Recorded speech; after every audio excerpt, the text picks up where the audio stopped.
Hello students, I'm your science teacher. Hope you all are fine. Now we will start our new chapter, chapter 8, air. So in this chapter we shall learn about the what is air and what are the properties of air, or how can we feel air, what are the characteristics of the air, and how can we purify our air and protect us from being polluted. All these topics we will discuss in our chapter. Now let's begin the chapter. Chapter 8, air. Get start for the exercise. Look at these pictures. Tick right those that need air to live.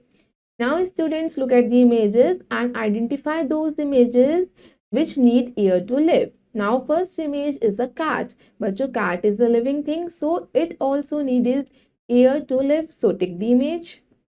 Next is tire. Tire doesn't need air to live. Next is kite. Kite doesn't need air to live. Next is ant. Ant needed air to live. So take the image.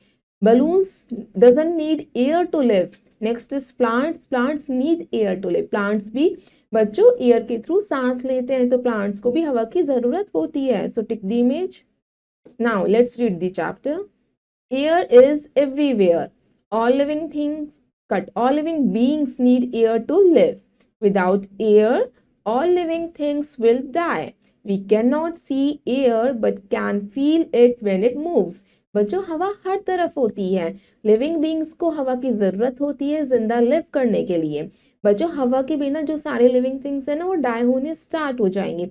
हम हवा को देख नहीं सकते, बल्कि हम हवा को महसूस कर सकते हैं जब वो मूव करती है. Now, let's see properties of air. First one is air take up space. Air take up space and gives shape to things. When you blow air into a balloon, it grows up bigger as the air fills the space inside it. Thus, it gives shape to the balloon. Now, students, look at the figure. हमें अब समझा रखा है air जो होती है space occupy करती है. आपने एक बलून लिया, फिर उसमें आपने ब्लो करी एयर को. आप देखेंगे जैसे एयर उसके अंदर जानी स्टार्ट होती है तो आपका बलून जो होता है बिगर साइज का होना स्टार्ट हो जाता है. मतलब एयर पार्टिकल्स ने अपने स्पेस लेने स्टार्ट कर दिए. Second property is air has weight. Take a stick, tie an air-filled balloon on one side and a fluid balloon on the other side. Hold the stick from the middle. What do you observe? Yes, the air-filled balloon is heavier than the flat balloon. Now students, look at the image. आपको एक stick लेनी है और आपने एक air filled balloon tie करना है और एक तरफ आपने फ्लैट बलून टाई करना है. तो आप देखेंगे जो आपका एयर फिल्ड बलून है वो डाउनवर्ड चला जाएगा और आपका फ्लैट बलून है जिसमें हवा नहीं है वो अपवर्ड चला जाएगा. जो हमारी भारी चीज होती है वो नीचे आ जाती है. तो बच्चों आपने क्या देखा कि एयर ने क्या है वेट है, तभी तो जो एयर फिल्ड बलून है वो नीचे चला गया हैवी वेट की वजह से, और जो आपका फ्लैट बलून था जिसमें एयर नहीं थी वो ऊपर चला गया. Now next property is air helps in burning. Take a candle, light it and fix it. On a table, put a glass or jar over it. To cover the candle, observe what happens. The candle blows off after some time because there is no air left inside the glass or jar. This shows that air helps in burning. Now students, look at the image. आपको एक candle लेनी है, दोनों को ही light up कर देंगे candle को और दोनों ही कैंडल को आप फिक्स कर देंगे अपने टेबल पे. फिर आपको एक ग्लास या जार लेना है जो उस कैंडल को एक कैंडल को कवर करना है. फिर आप क्या ऑब्जर्व करते हैं, जिस जार से आपने जिस कैंडल को कवर करा था वो थोड़ी के समय के बाद क्या हो जाएगी, वो बुझ जाएगी कैंडल. ऐसा क्यों हुआ? क्योंकि हमने उसकी एयर की फ्लो को कट कर दिया. जो वो जब तक ही जली जब तक उसमें ग्लास के अंदर एयर प्रेजेंस था. जब एयर प्रेजेंस सारा खत्म हो गया तो वो बर्निंग होना स्टार्ट से स्टॉप पे आ गई, तो फिर हमारी कैंडल क्या बुझ गई. तो मतलब कि हमने उसकी एयर सप्लाई को रोक दिया और जिसको एयर मिल रही थी वो बंद कर रही थी candle. Now students, let's see an image. Now do become pajam. Let's do an exercise. Write yes or no. We can see air. क्या हम एयर को देख सकते हैं? No. But it can only feel. So no right here. Air has no weight. Air का weight नहीं होता, ये तो गलत है. No. Air take up space. Air space लेती है. Yes. Fish breathe through gills. Fish जो होती है गिल्स के थ्रू ब्रीथ करती है. Yes. Now students, let's see another topic, different forms of air. Air has different forms. Moving air is called wind. When wind moves gently, it is called a breeze. When it blows very hard, it is called a storm. A storm is so powerful that it can even uproot trees. Air के different different forms होते हैं. जब हवा चलती है हम उसे कहते हैं विंड. बच्चों जब हवा जो होती है हमें अच्छी लगती है, जेंटली फ्लो होती है, उसे हम कहते हैं ब्रीज. जब हवा तेज से चलती है, बहुत तेज चलती है, उसे हम क्या कहते हैं, स्टॉर्म यानी तूफान आना. स्टॉर्म जो होता है बहुत पावरफुल होता है, जिससे ट्रीज जो होते हैं अपरूट हो जाता है, मतलब वो डैमेज हो जाते हैं, उखड़ जाते हैं. Now students, let's see an amazing fact. Air helps to play a flute. आपको पता है जो फ्लूट होता है वो कैसे प्ले होता है, एयर की हेल्प से होता है. जैसे हम एयर उसमें ब्लो करते हैं वैसे फ्लूट्स में से साउंड आती है. Now students, let's see an image of breeze and storm. Now next is uses of air. Besides being alive, giving aliment for living beings, air is useful to us in many ways. Some uses are as follows. बच्चों हम ये सोचते हैं air सिर्फ हमारे living elements के लिए ज़रूरी होती है जो उन्हें लाइफ देती है, बट एयर और भी तरीके से हमारे लिए यूजफुल होती है. Now look at the first image. It helps birds and aircrafts to fly.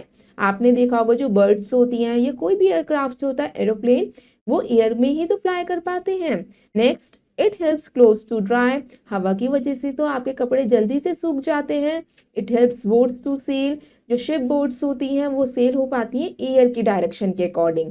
It moves the wind mill. बच्चों विंड मिल जो होती है एयर के थ्रू ही मूव करती है. It helps the gliders to move. जो ग्लाइडर्स होते हैं वो एयर की वजह से ही मूव होते हैं. That shown in the image.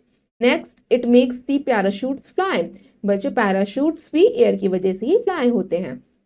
Now it is used to fill balloons, football, swimming tubes, tyres of vehicles and many other things. आप सभी को पता है एयर का यूज बलून्स को फिल अप करने में, फुटबॉल को, स्विमिंग ट्यूब्स को, व्हीकल्स टायर्स को और भी चीज़ों में हवा फिल की जाती है. Now can you tell one question, how do we get fresh air. बच्चों में फ्रेश एयर कहाँ से मिलती है? From the trees. ट्रीज से हमें फ्रेश प्योरीफाई एयर मिलती है that we breathe. Now look the new words. First word is wind. That defines moving air. जो हवा चलती है उसे हम कहते हैं wind. Breeze means very slow moving winds. जो धीरे धीरे हवा चलती है जो अच्छी होती है उसे हम ब्रीज कहते हैं. Storm means very fast moving air. जो बहुत तेज हवा चलती है उसे हम स्टॉर्म कहते हैं यानी तूफान.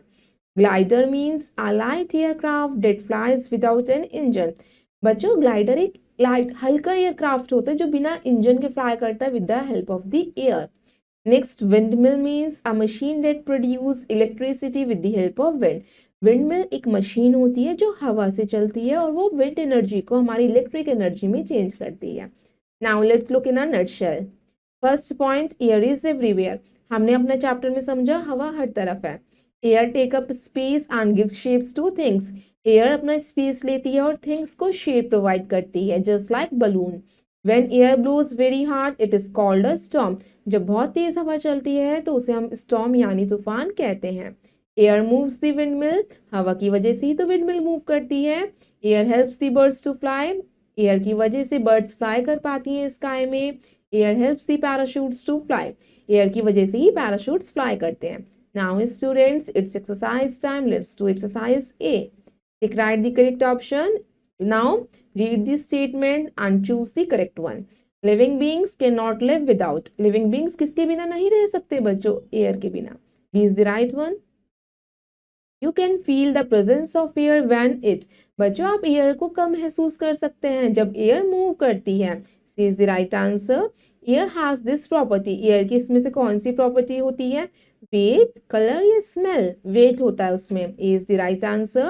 A storm can even uproot. storm की वजह से क्या uproots हो जाते हैं? trees. is the right answer. Air is used to fill. Air किस में fill की जाती है बच्चों? Footballs में, balloons में. So C, both A and B is the right one. Now let's do exercise B. Fill in the blanks. इसमें हमें क्या करना है? Fill up the blank space. First one. Air is all dash us. Air कहाँ है? Air is all around us. हर तरफ air. Air dash space and gives dash two things. Air क्या करती है? ऑक्यूपाई करती है space and gives shape two things. The air-filled balloon is dash than the dash balloon. The air-filled balloon is heavier. भारी होता है वो क्योंकि एयर में वेट होता है। Heavier than the flat balloon. Moving air is called, moving air को हम क्या कहते हैं? Wind. Gently moving wind is called, उसे हम क्या कहेंगे? Breeze. Now students, let's do exercise C.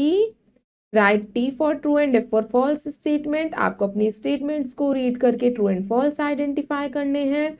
Moving air is called storm, no it is false. A storm can even uproot trees, yes it is true. Smoke from factories make the air dirty. बच्चों जो factories में से धुआं निकलता है उसकी वजह से हवा खराब हो जाती है, yes it is true. Air is a life giving element for all things. इन्होंने कहा है कि एयर जो है लाइफ गिविंग एलिमेंट है सारी थिंग्स के लिए। नो बच्चों, नॉन लिविंग थिंग्स को एयर की जरूरत नहीं होती, so it is false. Next, air is not helpful for clothes to dry. Air जो होती है कपड़ों को सुखाने में मदद नहीं करती, ये तो गलत है, it is false. Now students, let's do exercise D. Match the columns. Column A को हमें कॉलम बी से मैच करना है। Now first one is air. बच्चों एयर हर तरफ है, ऑल अराउंड अस। फर्स्ट को मैच करेंगे डी से। बलून, बच्चों बलून जो होते हैं वो क्या करते हैं? Air take up space. जैसे हम बलून में एयर फिलअप करेंगे तो एयर अपने स्पेस को लेना स्टार्ट करेगी और उसे शेप प्रोवाइड करेगी। तो सेकंड को मैच करेंगे सी से।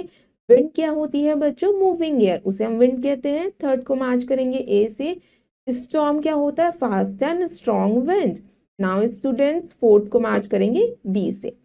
Now rest of the exercise you will do yourself. I hope you all students have understood this chapter. Thank you and have a nice day.